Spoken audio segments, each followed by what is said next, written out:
The sun rises on Los Angeles. It's the dawn of a new day. In the final hour before first light, Private Eye Dash Malone struck down an ancient evil that took everything from him. But did that victory make way for a new beginning? Or is it just the beginning of the end? In 1938, I was kicked out of the LAPD.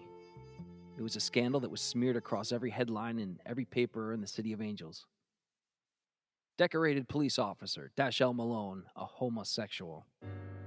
People were shocked. People were outraged. People felt betrayed. How could a man like me, someone who was a hero to so many, be a degenerate? The answer they came up with, I fooled them. I must have. Somehow I pulled the wool over their eyes that through every crime I put a stop to, the real criminal was me. They took away my honors, my gun, my badge, and I thought I was done for. I was certain they were going to throw the book at me. A year before, a party at a cabin near Riverside was raided by the police. They hauled away a group of guys from the Army Air Corps. And the thing was, these weren't just military guys blowing off some steam. These were guys trying to live their truth away from a world that made it a crime for them to exist. They were guys just like me. The district attorney called the men a cancerous growth within the mainstream body that needed to be removed before it could spread. And the court agreed. The men landed in San Quentin with sentences that ranged from 6 to 20 years. 20 years in prison for just loving someone else. If they sent a group of military guys to San Quentin for that, what chance would I have? But the real shocker, the plot twist that no one saw coming, not even me, they let me go. I didn't do any time. All I had to do was agree to a deal. To this day, the mystery behind that deal is something I've held on to, despite desperate attempts from rat-faced reporters trying to uncover the real truth. No one knows about the people who pull every string to make the secrets disappear into the shadows, even as I was shoved out into the light, exposed for all to see. I may have saved myself a few years in jail, but my real sentence was a lifelong one. Everyone knew I was a queer. I haven't gone a day in this town without someone recognizing me, without someone hating me just for existing. This was something I would never escape. I was marked. So I decided to become something people hated even more than a homosexual. I became a private detective. Since then, I've managed to steer clear of the LAPD. I haven't even set foot in Central Station, that is until now. In the last 48 hours, I've reunited with this old haunt 3 times. When I left the first time, it was in a brawl. When I left the second time, an ancient evil monster ravaged the place. And this time, this time I don't think I'm leaving. This time, I don't think any miracle is going to occur. This time, I think I'm done for. This time, I'm doomed. Doomed.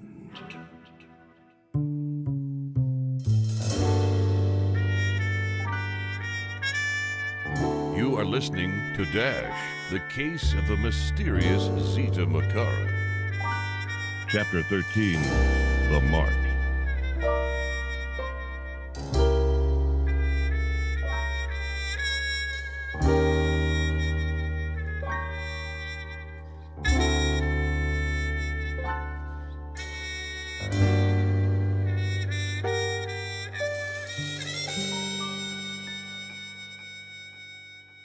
This is it, Malone. My number really is up. If you think you're getting out of this one, you got another thing coming. I'm in an interrogation room. You might as well cop to it all now. Save us all the trouble.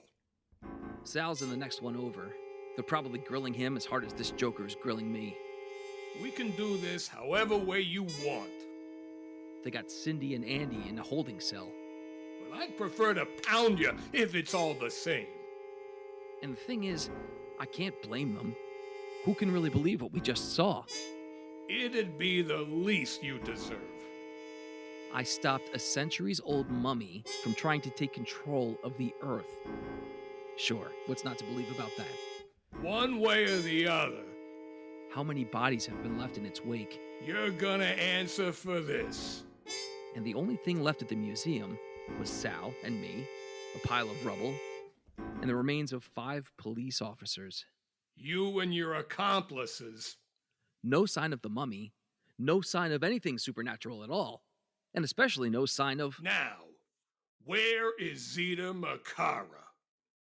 You know, Guy, I would really like to know that myself.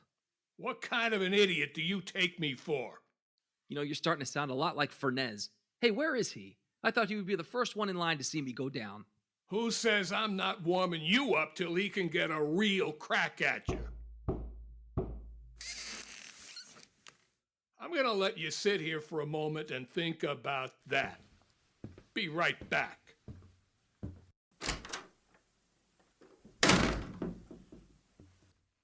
Delightful. Just delightful.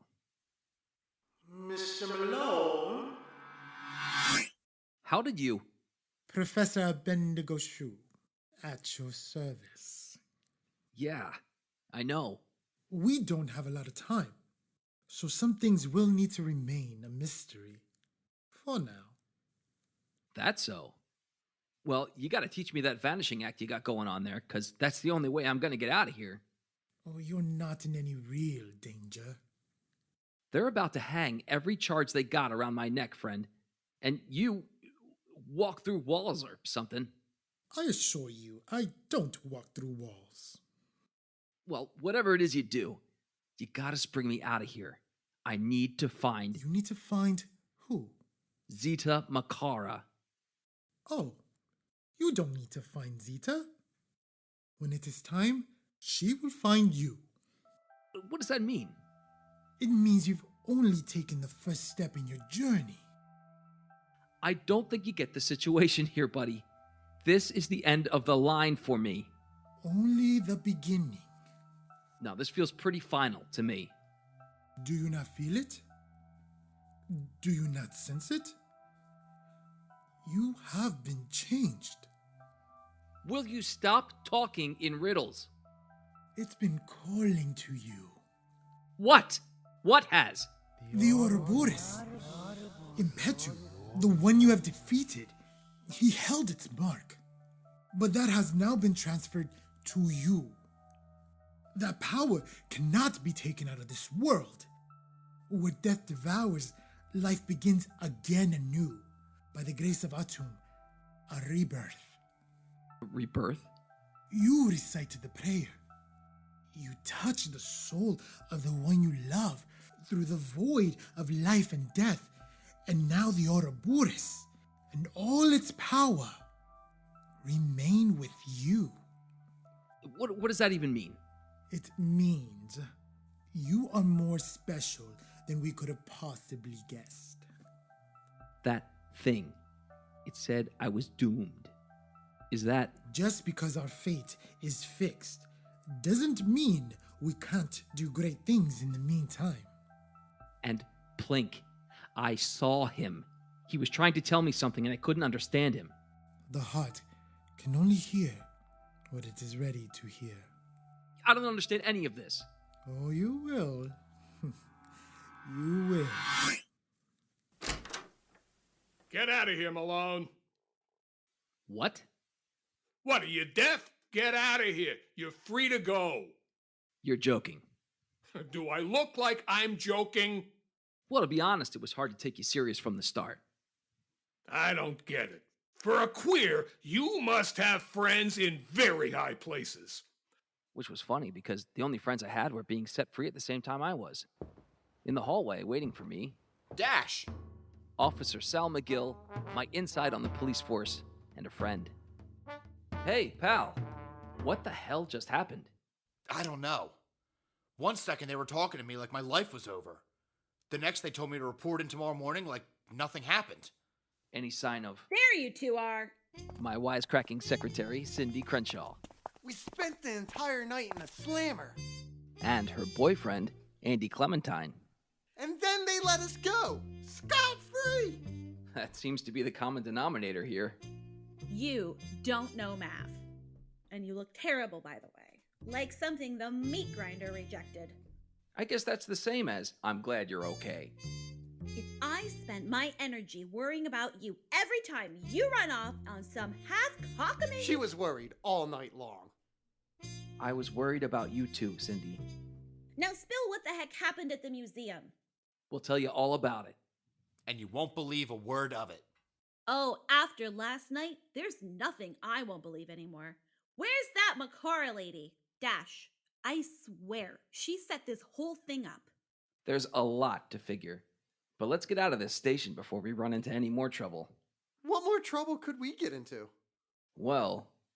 You didn't see Fernez, did you? And then, as if on cue, I see him walking right towards me. Bruno Fernez. If I had a choice between talking to him or getting my nails ripped out one by one, it would be a difficult choice. Last night, Fernez confronted me in Plink's place, in an underground room full of a truth I could barely grasp. If it wasn't for Sal, I'd probably be done for. We left him cuffed to his steering wheel. Looks like he had a rough night. I'm not planning on this to go well. But he walks right past. Doesn't even look at us. Normally, I would call that a victory. But at this moment, that doesn't sit right. Fernez! Dash, don't. How's your head? You know what, Malone? What's that? You don't even know what's coming. Go on then. What's coming? No, you think you got the upper hand. You think you got out of all this. You're just digging your grave more and more each day. And I'll be there the day they throw your miserable body in it. I'll be there. You don't even know. And what don't I know? Oh, you must think I'm real stupid. Oh, I've been thinking it. Sweetie Pop, he's a cop. Looks more like a sack of rotten potatoes if you ask me. Cute. I'll see you and your band of misfits around. And McGill. Yeah? We ain't done either. Probably shouldn't have done that. Probably should have done worse. What do you figure he meant when he said, we don't even know what's coming? I don't know. But I don't like it. I don't like it one bit. You know what I like? Breakfast. Sounds good to me.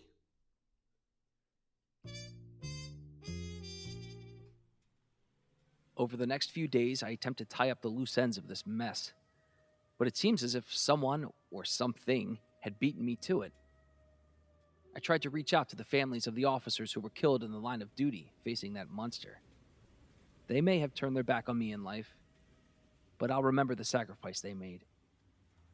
And that turned out to be the problem. It seems like I was the only one who remembered them. I couldn't find a record of any police injured or killed that night. No notices in the paper. No grieving family made any statements. My inside on the police force tried to look into it for me. We meet at our place, the 6th Street Bridge. Hey, buddy. I can't stay long. They moved me to a new precinct downtown. I'm on a different beat. Creases, it's a rough one. Sounds like they're trying to keep you out of the way. It's crazy. It's like the entire force just up and forgot everything that happened. The guys that were lost, the damage done. But it's not... Christ, it's not the only thing. What is it? It's... What? Captain pulled me into his office a few days ago, before I got reassigned. Said if I didn't keep my mouth shut and my nose out of what went down that night at the museum, it wouldn't just be my badge on the line. It'd be my... He threatened you? Not just me. Look, buddy.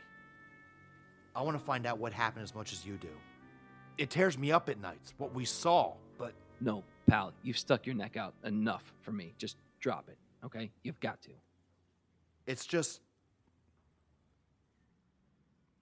I got a lot on the line. A lot.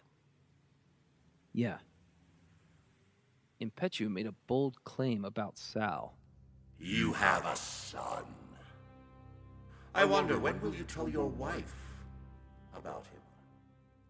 We haven't talked about it. I know from personal experience your friends can't tell you their truth until they're ready. There's no point in trying to force them. This will have to be another story for another day. Yeah, I should get going. Hey, beers next Friday? Sure. I'll let you know.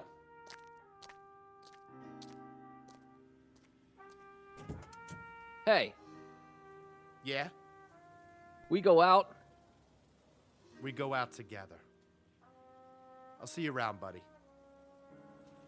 I'll see you around.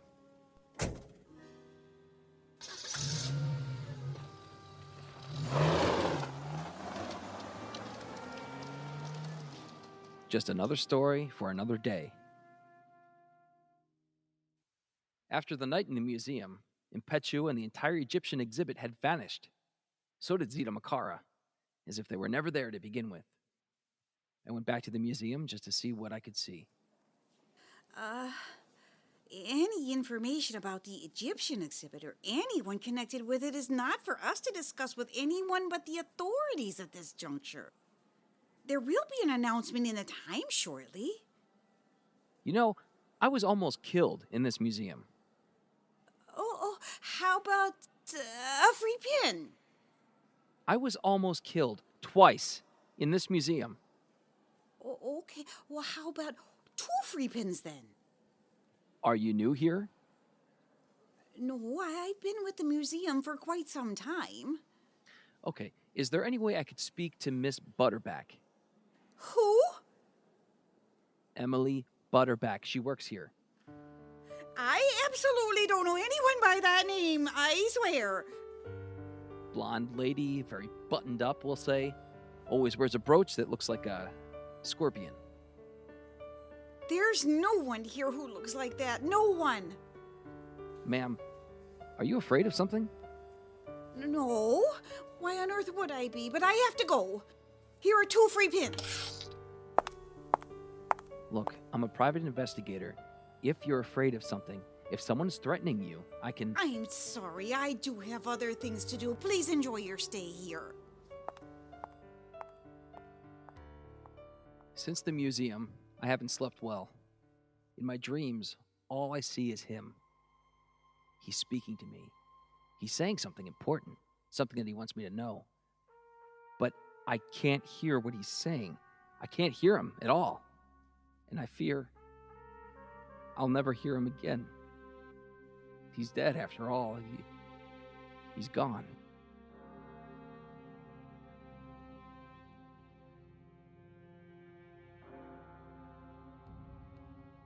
Plink's family laid him to rest in a cemetery outside of Palm Springs. I was right. I wasn't invited.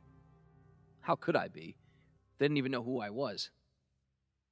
On the day of the burial, I parked up the hill and watched as his family stood around the gravesite. We pray to thee, our God, this day, for the blessings you provide. There were no tears shed. In fact, most of them looked indifferent. But from ashes to ashes, and from dust to dust, so it must be. Except a little boy who was visibly shattered, almost as much as I was. His nephew, Spence. This little guy here, that's my nephew Spence. He's the only innocent one among us. His mother, my peach of a sister, is the only one not pictured. She abandoned him, ran off for some political cause. If it wasn't for me, he'd only have his thug of a father. And while his family put him in the ground, someone torched Plink's house to the ground.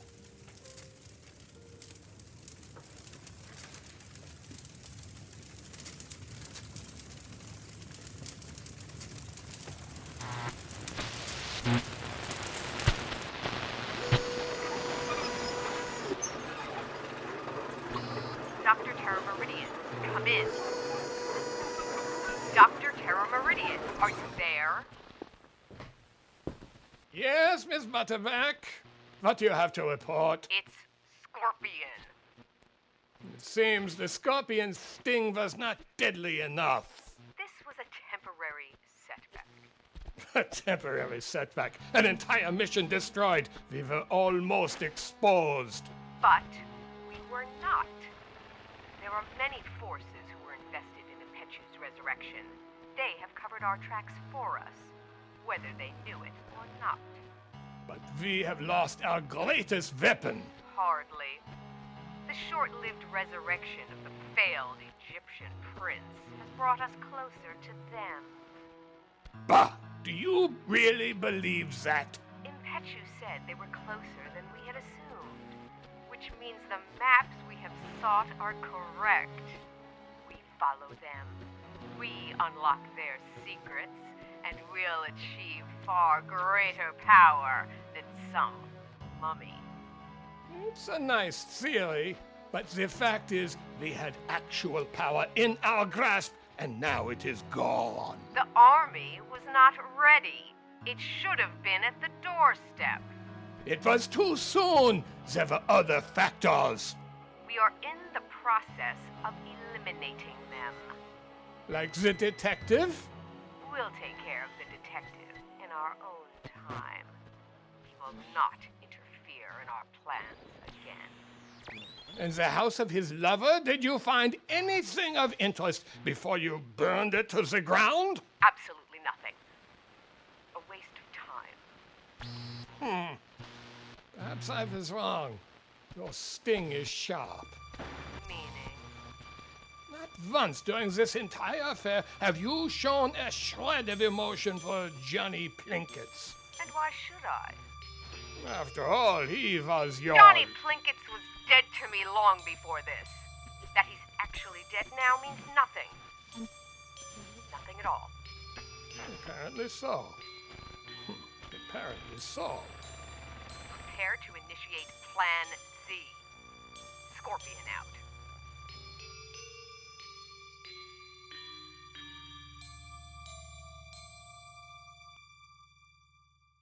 The case of the mysterious Zita Makara was coming to a close, no matter how hard I tried to keep it open. After hearing about the events at the museum, Cindy is even more convinced everything that happened was part of an elaborate plan put into motion by Zita Makara. And I can't say she's not wrong. Plink's death, Impetu coming back to life, Professor Shu's cryptic yet always opportune advice, the Ouroboros, the prayer. It all adds up to something. But what? I have a tradition when it's time to close the book on an investigation. I retire to the roof of my office building with Cindy and watch the sun go down on Los Angeles. I make the drinks. The cocktail of choice for this evening is the Corpse Reviver No. 2. I thought it was appropriate. Cindy is reading the Times. They finally released an official statement on what happened that night at the museum. I say they, because I'm still not quite sure who's pulling the strings behind it all. Those doors will have to stay closed, for now. The story is buried on page 11. They're calling this a publicity stunt? A publicity stunt! Listen to this. Universal Studios is taking credit for the explosion at the Los Angeles County Museum of Natural History. Contrary to many eyewitnesses, the LAPD is reporting no casualties at this time during a test run of these groundbreaking special effects. The studio has agreed to pay damages while simultaneously promoting their new, rejuvenated Mummy franchise, with its new feature film The Mummy's Hand, starring Dick Ferran. Ah, Dick Ferran. Nice voice. Built like a football player, too. Wouldn't mind playing two-hand touch with him. You big Ow. louse! Ow! How are you joking at a time like this? Go easy there. No, stop it! Stop. Don't you dare play this off. Not with me. Well, damn it. What do you want from me? I'm trying my best to get my head back together. Swell. But save the show for someone else, you big galoot. I know you're tearing yourself apart. Every minute of every damn day. Well, stop it. How do you expect me to do that? Drop the act for starters. He kept telling me to trust him. And I wanted to. It's what we were working for. It's okay to want to trust someone. Even if I did love him. It's nothing to be ashamed of. But look at what happened. It doesn't matter what happened. What's important is that you felt something. Okay, I loved him. But I should have known better. Huh? Because it was right there, staring me in the face this entire time, and I knew it. I've known it. I've known it my entire life. What's that? The sad fact is that I can't trust anyone. There are no happy endings for a guy like me. Not in this life. Well, that's a grim and gritty takeaway you got there, Gumshoe. It's the facts. So you can't trust me now? That's not what I'm saying. Then what are you saying? If I listened to my gut, if I hadn't... Then you'd be the one dead right now. Mr. Plinkus was probably over the moon for you, but he was never upfront with you. That's where trust starts. No matter how you feel, you can't skip ahead a few steps and hope it'll work out. It never does. Yeah, you're probably right. Probably. Yeah, probably. I'm gonna just sip this drink and let you think about that one. Where'd a gal like you get so bright? Oh, I work for this PI? Do all his detective work for him. He'd be lost without me. Now that's something you can trust. If you don't mind me asking. When has that ever stopped you? Is it still there? It's been a while. You mean my very own personalized Ouroboros?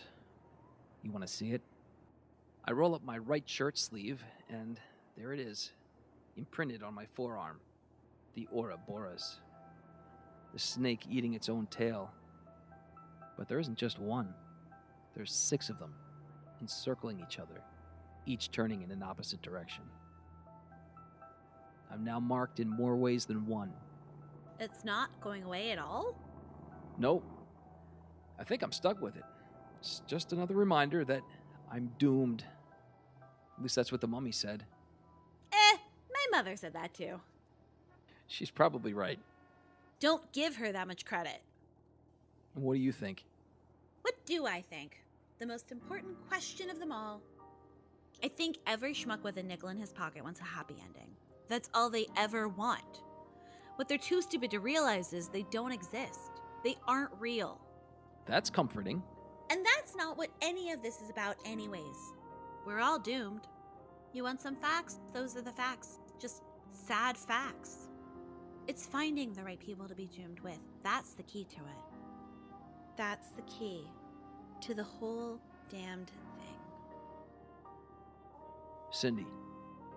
Yeah? Thanks. Thanks for being my friend. You're welcome.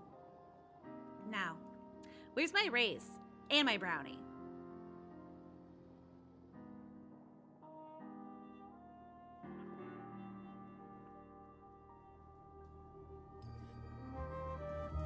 The sun sets on Los Angeles. Day turns to night, and in the darkness, what Dash Malone and Cindy Crenshaw cannot see is they are being watched. It is Zita Makara. She smiles and says to herself, Mr. Malone, what you don't know is the mark of your doom is unfolding into a far greater destiny. Our paths shall cross again. Until then, your journey has just begun.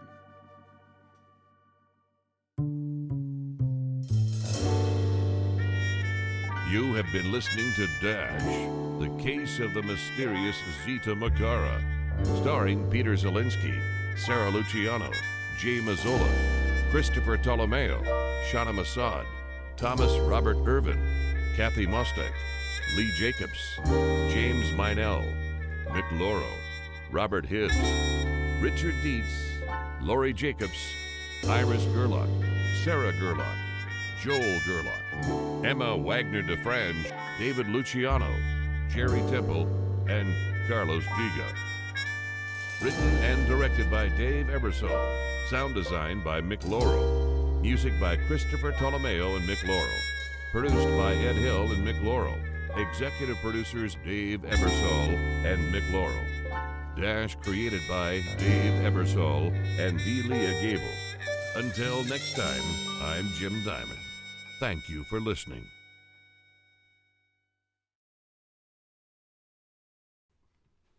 We're recording. We're recording. We are recording, and my name is Dave Ebersole, and I am the writer, director, co-creator, and executive producer of Dash the Podcast. And I am with... Mick Laurel.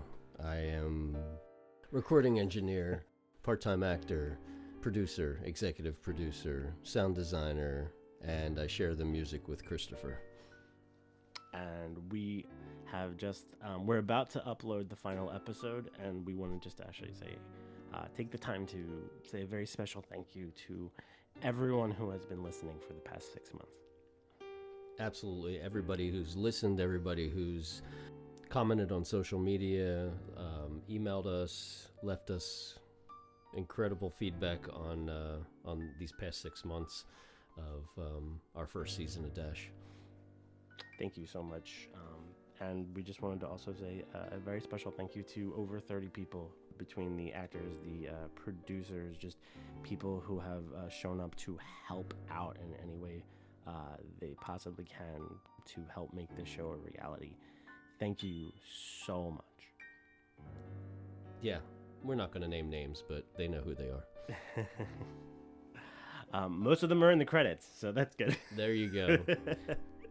And we also, if you've been listening week by week, we've already received your responses to that. If you've waited till the season finale to binge listen, please let us know what you think about it. Yeah, if you could leave us a 5-star rating or a review on Apple Podcasts, on Spotify, on Podchaser, on Good Pods, on wherever you listen to your podcast.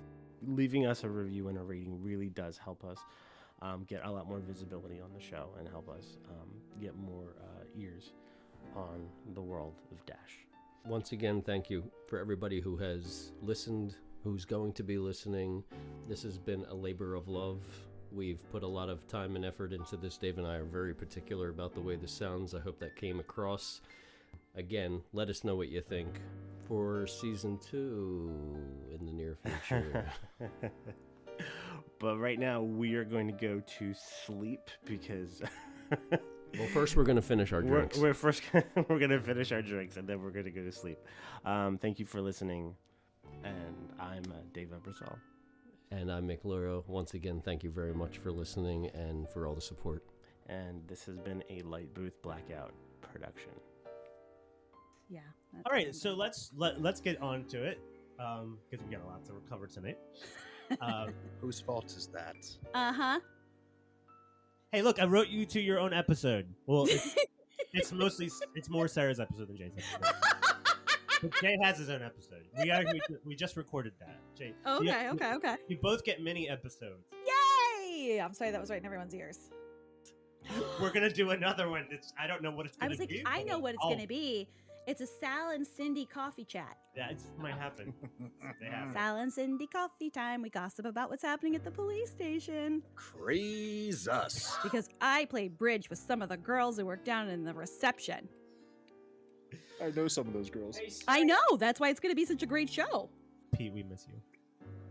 Pete. Yeah, I'll read for Dash. Because unless you want to hook up your microphone, and you can read it. No, that's all right. You can try to read. Come on, Mick, play with us. Hey, play. Did everybody hear Mick's awesome acting in the little... I did. Isn't it good? It was so good. It's so good. That was my favorite part. He's like, ma'am, please. That was Dave. We don't have an officer. Oh, that's your part. There were a couple different voices I heard, and I was like, I don't know who that is. Who did he get?